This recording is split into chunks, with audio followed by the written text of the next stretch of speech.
Hello and welcome to Mama Ruth's house. I'm so glad you stopped in. Today has been an awesome day. Lots of things. I've got a lot accomplished. I finished my craft room, finished my spare room. So when you feel accomplished, it really does help a lot of things. I went to Weight Watchers this morning and I wanted to share with you and thank you guys all for your support. I lost 1.2 pounds this morning. So now I am at 57.6 total. So I'm so excited about that. Today we are going to be making split pea soup. I feel like it's starting to get in the soup era, time of year, the soup time of year.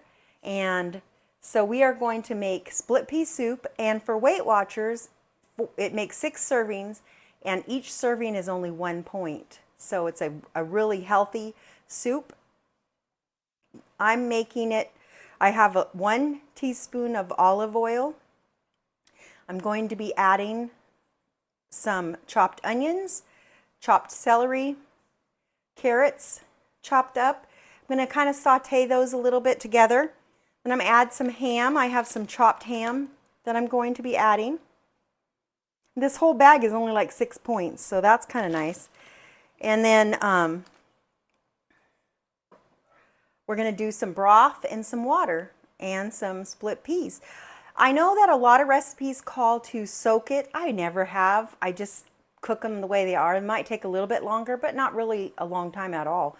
I feel like split pea soup is one of those things that take maybe an hour and a half, 2 hours to cook.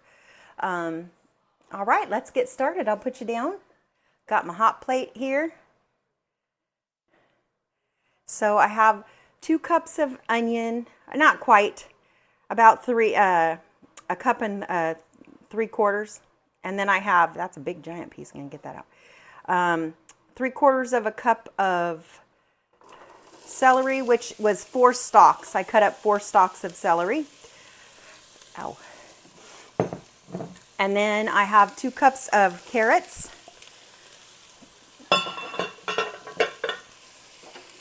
Just going to saute those a little bit so they release all their flavors together.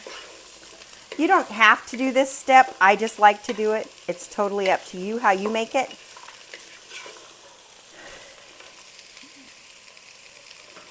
Gosh, it smells amazing already.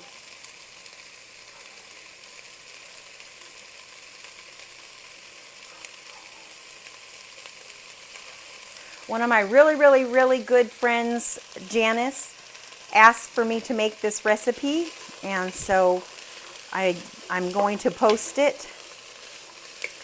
And we are going for a trip to Bodega, and I'm also going to bring some with us, so we have some split pea soup to enjoy. My husband doesn't like it. I'm not sure about her husband, but I know her and I will enjoy it. And it's always cool at Bodega Bay, so I think the split pea soup will be a wonderful addition to our menu.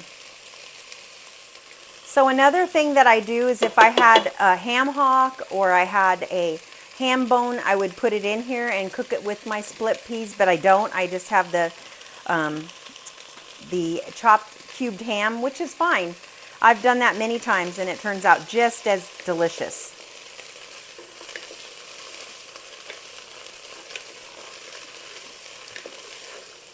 I'll be taking this to work and enjoying it at work. So that means to get to my goal at Christmas, I have 17.4 pounds to lose by Christmas. I think I can do that. You know what? I'm not going to say I think. I know I can do that. I don't know if any of you caught my no sugar added strawberry habanero jam. It is so good. I'm so pleased with that recipe. It turned out just amazing, and it tastes so good with cream cheese and then some wheat thins. If I eat it like that, 2 tablespoons of the low-fat cream cheese, and you can have 16 crackers for 4 points. I think I misspoke last time. I thought it was 15. But 16, so it's like 7 points if you want that kind of a snack, and it is delicious. And it also tastes good if you put it on a bagel with cream cheese and a bagel. And I like it just plain on toast. It's yummy that way too. Okay, I'm going to go ahead and add the ham and just let it cook a little bit. This is 1 pound. I'm going to see how much, yeah, I'll just add it all. I'm going to add it all.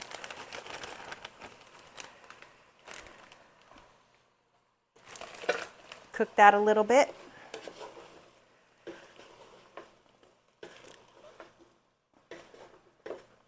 You can omit the ham if you choose to have this to be a vegetarian dish. You can certainly do that. I'm using low sodium chicken broth, and I had 1 cup of vegetable stock, and I'm just gonna left, so I'm gonna go ahead and throw that in here. You don't have to use either. You can just use water. It works just as well, but I prefer the, kind of gives it just a few more layers of flavor to me.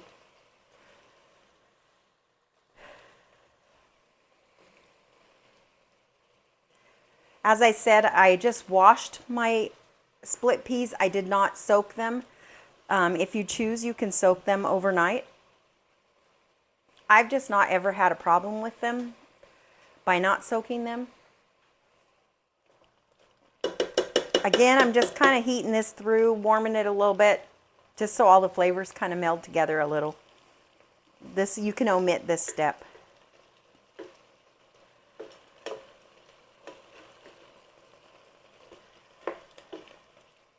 But it sure looks good, huh?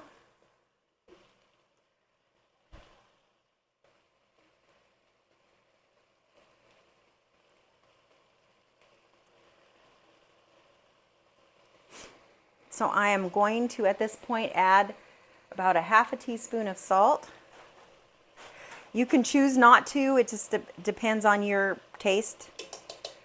Then also add about a half a teaspoon, a little bit less, about a half a teaspoon of pepper as well.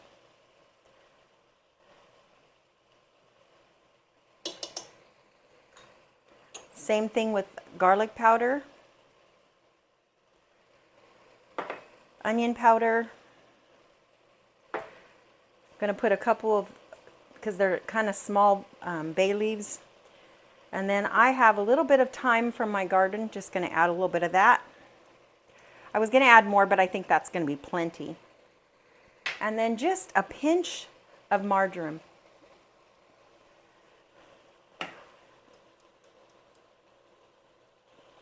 Just a pinch.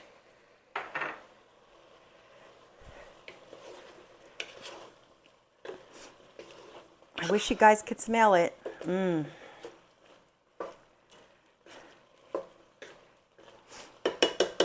going to add my split peas.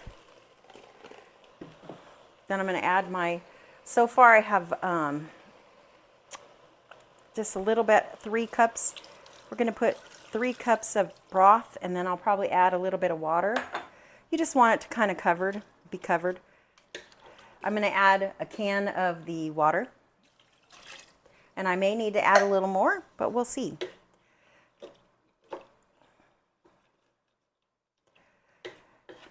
Some people opt to put a potato cut up in here, and it makes it just a little bit thick. It actually dissolves, and it thickens up the broth if you want to choose to do that. Or you can do a slurry at the end and make it a little thicker.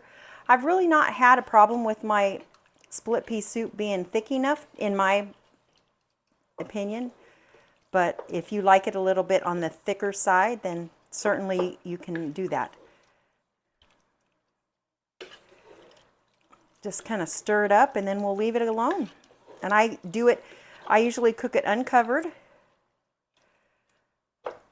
And I usually bring it to a boil and then turn it down a little bit and just simmer it for probably a couple hours. Some people add the vegetables at the end. They just put the onion in here first. But I've always done it with all of them in there. I've not had a problem with it as well. So like I said, it's totally up to you. Everybody does things differently. Once it starts boiling, then like I said, I'll turn it down. and I will actually move it to the stove versus my hot plate, so I'm not using the hot plate that whole 2 hours. And I'll check it in about an hour and a half and just see how it is. It smells really good.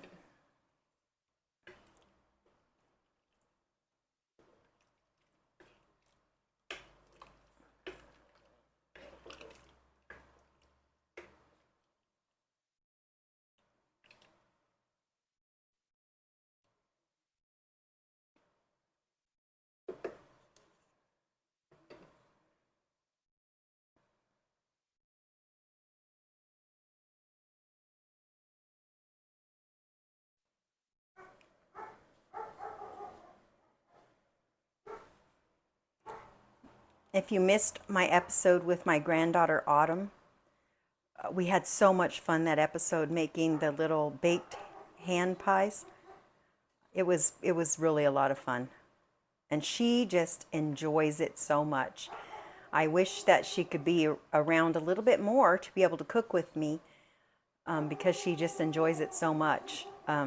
She lives in Modesto, which is not too far. It's probably 40 minutes, 45 minutes from here. But you know, it's kind of hard. I work 44 hours a week, so you know, getting the weekend for her to come is a little bit challenging, but we'll try to do it again because she does care. She does like it so much. And I like it. My garden is starting to come to an end this season. I've taken out all of the cucumbers and all of the squash. It's just dying. It's time. And a couple of tomato plants. So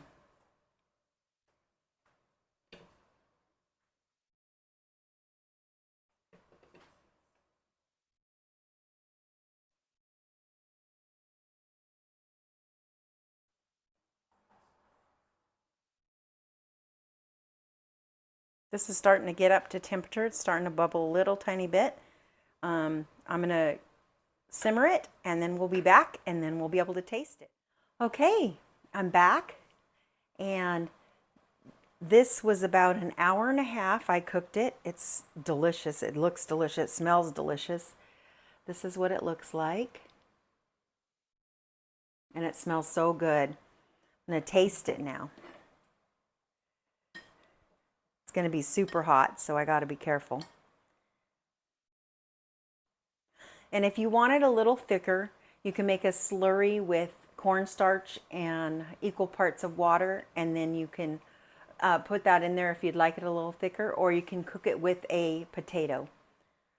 It's totally up to you.